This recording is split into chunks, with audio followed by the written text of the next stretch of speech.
Bomb നിർമ്മാണത്തിനിടെ കൊല്ലപ്പെട്ടവർക്കായി നിർമ്മിച്ച സ്മാരക മന്ദിരത്തിന്റെ ഉദ്ഘാടന ചടങ്ങിൽ സിപിഎം സംസ്ഥാന secretary M V Govindan പങ്കെടുത്തില്ല.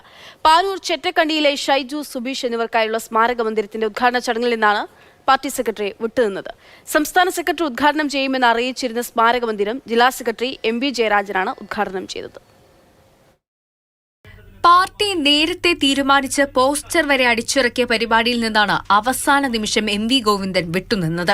Bomb നിർമ്മാണത്തിൽ കൊല്ലപ്പെട്ടവർക്കായി രക്തസാക്ഷി സ്മാരകം നിർമ്മിക്കുന്നതിനെ ചൊല്ലി രാഷ്ട്രീയ വിവാദം കൊഴുക്കുന്നതിനിടെയായിരുന്നു ഉദ്ഘാടന ചടങ്ങ്. വിവാദങ്ങളോട് പ്രതികരിക്കാതിരുന്ന സംസ്ഥാന സെക്രട്ടറി ഉദ്ഘാടന ചടങ്ങിൽ പങ്കെടുക്കുമോ എന്ന സസ്പെൻസ് അവസാന നിമിഷം വരെ നീണ്ടു. ഒടുവിൽ പിന്മാറ്റം. പകരക്കാരനായി എത്തിയത് ജില്ലാ secretary M V Jayarajan.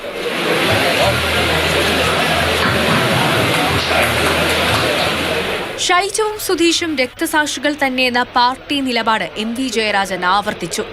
RSS അക്രമങ്ങളെ പ്രതിരോധിക്കുന്നതിനിടയിലാണ് ഇരുവരും കൊല്ലപ്പെട്ടതെന്നും ജയരാജൻ.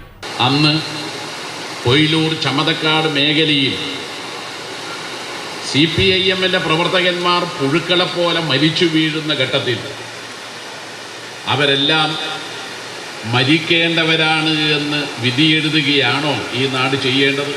എന്നാൽ എം വി ഗോവിന്ദൻ ഉദ്ഘാടന ചടങ്ങിൽ നിന്ന് വിട്ടുനിന്നതിനെക്കുറിച്ച് എം വി ജയരാജൻ പ്രതികരിച്ചില്ല.